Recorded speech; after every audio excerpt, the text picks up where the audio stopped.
Hi SSC101, this is your lecture video for chapter 6.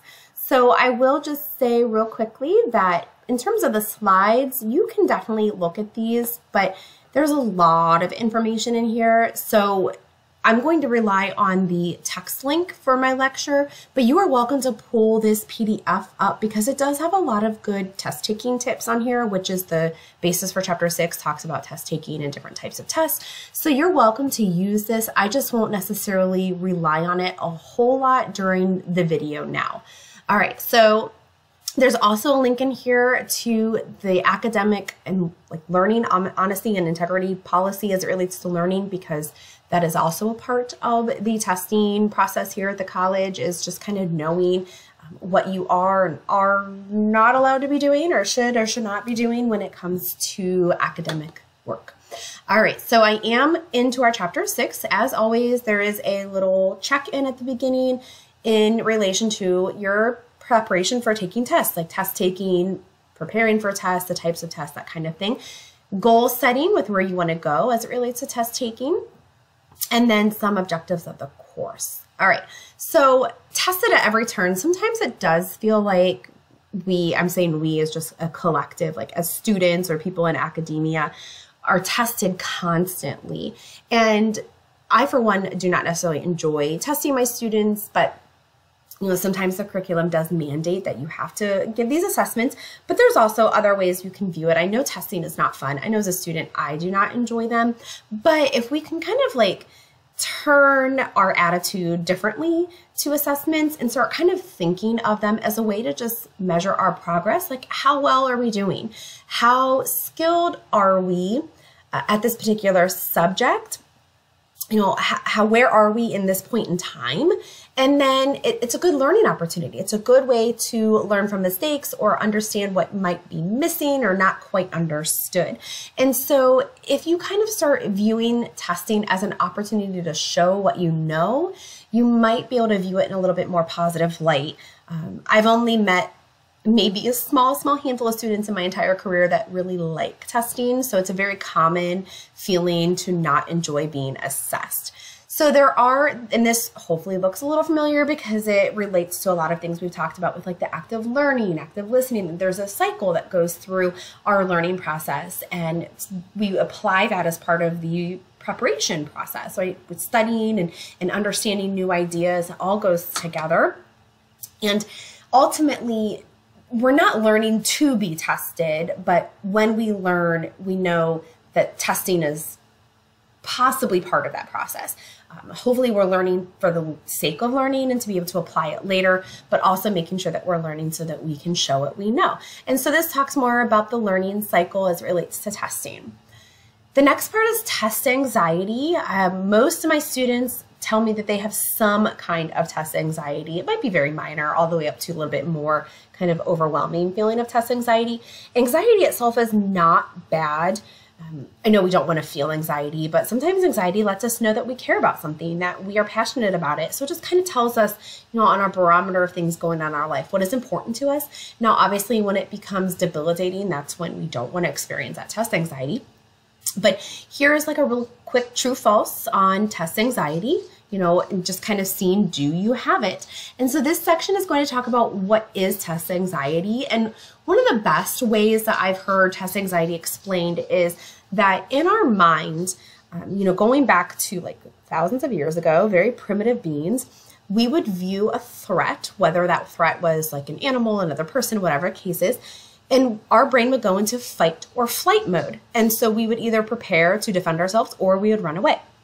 Well, whenever we are taking a test, our brains can sometimes go into that very primitive fight or flight mode, which is when some people experience that going blank, because we don't need to be critical thinkers whenever we are running away from danger, right? We just need the very basic human functions. And so if our brain sees a test as a threat, that's when we have that oh my gosh, I just forgot everything feeling, because our brain just went into hyperdrive of survival versus critical thinking. So it is kind of hard to come over because it's very instinctual, but there are ways we can try to start alleviating it. The first way is just being prepared. I mean, obviously you're going to be anxious about a test if you don't know what it's talking about, if you haven't studied, if you haven't been to class. So being prepared, and that means, going to class, being active, taking notes, reading, all of those things. Really challenge your own negative thinking. I'm really good at this. I like to down talk myself, like, oh, I'm never going to get this, or my writing isn't good enough. And so when we say those things to ourselves, of course, we're going to believe it. And so even if you don't believe it, start lying to yourself. No, I can do this. I am prepared. I have done the work. I can get an A or B or whatever your goal is. And try to track yourself in the moment. Like if you start having negative thoughts, eliminate it as soon as you can. Picture success, having that visual of that A, that B, that passage is going to be helpful. Making sure that you're not comparing yourself to other students in the class. I always tell my own kids this, and then my own students as well, that worry about your own test in front of you. If someone gets done first, I have a lot of students say, oh, I feel like I should have been done already. This person is done. You have no idea how that person did on their test. They could have got every single answer wrong for all you know, and that's why they got done so quickly. So just focus on you. Have a plan and follow it. So whether it's an essay exam or multiple choice, have a plan going into it. Be like, all right, I'm going to take this amount of time on each question. I am going to brainstorm before, whatever it might be, so that you can kind of have that plan and follow that. Make sure, and if this stuff is all, stuff that you've been hearing since you were a young student, get a good night's sleep before, eat well, get there early, and then try to relax. Take deep breaths, take a little walk around the hall, do some progressive muscle relaxation where you're breathing in and out and tensing muscles and relaxing. All right, so those are some things you can do to kind of put into place for test anxiety. Of course, you could also talk to a professional if you feel like your anxiety is out of control. Here's a little exercise if you are trying to if you're having a hard time kind of having that positive self-talk. All right, underneath there, studying to learn, not just for tests, because again, we know we are assessed quite a bit, but we don't want to just study because we have a test. We want to study because we want to know the information. And so really taking that time to go through that active study process is imperative, but also study every day. 10 minutes a day. So that way, if you have a test 2 weeks from now, if you study 10 minutes every night or 20 minutes every night leading up to it, you're setting that foundation so you're not cramming at the last minute. Now, I do have some students who will say cramming really works for them. And yes, to some degree it might, because you are like in a hyper sense of taking in information. And so you might study the night before and it's going to be fresh the next day. But then after that, it's not going to translate into your long-term memory. So you want to make sure you're setting the foundation. Make sure you have all of your learning materials when you study, visualize it and apply it. How are you going to use it? Make connections, and then really kind of make sure you know what it is that you're learning. Really think about how do I know this? What questions do I still have? You can study in units, you can study in test sections, just divvy it up so it makes sense to you. And then really start laying the foundation early before the test. So ask yourself, like, what kind of exam is this? What has the instructor told me is going to be the format? What's going to be covered? Maybe put yourself in the place of the instructor and make some practice questions, look at outlines, do all of these different things to kind of really make sure that you're preparing in a way that's going to be successful. Here are some other just general tips. Make sure that you have a consistent study time. So maybe every Monday, Wednesday, Friday, or every day for an hour, whatever it might be, kind of be consistent with that. Make sure you're in the right space. We've talked about this before, both physically and mentally, so that you are focused on what you're supposed to be looking at, which goes right into minimizing distractions. And then take breaks. We get distracted very easily. Excuse me, it's part of our nature. And so give yourself those breaks. Build in a little bit of time every half hour or hour, whatever it might be. Study with other people. We often do learn really well when we take in the perspectives of others, because sometimes a teacher can tell you something 5 times, but then when a classmate describes it, you're like, oh my gosh, that makes so much sense. So really, that is a good option, is to study in groups. Here are some other tips for working with study groups, making sure it's a small group of people. Look for people who want like kind of the same goals, that you're there to study and not just have social time. Complement each other's learning styles, maybe have a regular meeting schedule. So you're meeting like once a week or once every other week, whatever that might be. Have goals every time you study. Here's like an example of items on your agenda, and then have someone maybe take the role, and you can kind of like rotate that as every time you meet. All right, next section talks about just the actual test taking. And so we have different types of tests, formative and summative. Formative are like the kind of the smaller like quizzes, unit tests, that type of things that it's going as you go throughout the semester, where summative are like those larger ones that's like a larger part of the material. Those are the ones that people usually get the most anxious about because it has so much on there.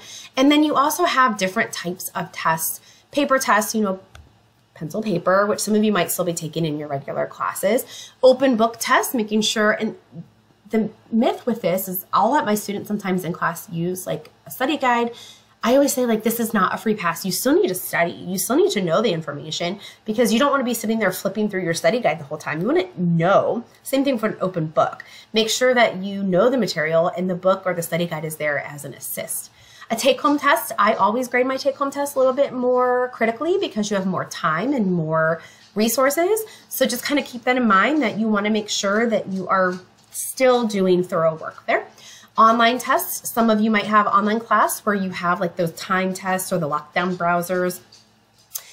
Electronic tests in the classroom. And so I want to go back up here to this online test. That's also, you need to make sure that you are paying attention to those like time blocks or whenever you can take the test, as well as technology issues. Make sure all of that is lined up. And then you also have, and some people really like this and some people hate it, a presentation and oral test. Those are kind of alternative ways to assess if, you know, versus a paper pencil or online test. You could have a presentation or you could kind of state what you know as a different way to evaluate your learning. Here are some general tips for test taking. So I always tell a lot of my students, you know, make sure you know what the test is going to look like. You know, are there short answers? Is it multiple choice? Is it true, false? Try to think about the types of questions that will be asked. Don't cram the night before, although some people will say it works. But again, it might work in the short term, but you might end up having to relearn everything, you know, if you have to be tested over similar material like a month later. Get to the testing site early, have that test plan, write down some key facts. Sometimes I like to have a scratch paper out whenever I take a test and just write down some things. I'm like, hey, don't forget to mention this or don't forget this fact if your instructor is okay with that. Read the directions carefully. I have students miss so many easy points because they just didn't read the directions. Maybe they did part A, but they didn't do part B. Do the easy questions first because that gives you a little bit of confidence. After you are able to do those, you can save your energy for the tough questions later. If it's timed, keep an eye on the time and then go back and check your work. Make sure you've answered all the questions. Sometimes I'll have students just skip a question and they had no idea why. Here are some very specific strategies for like math and science. So if you are taking a math or science exam, you can go ahead and look at these. Some things to do before, during the test, as it relates to math and science. All right, underneath this section, this goes through the different types of tests that you might be able to take. So you might take multiple choice questions.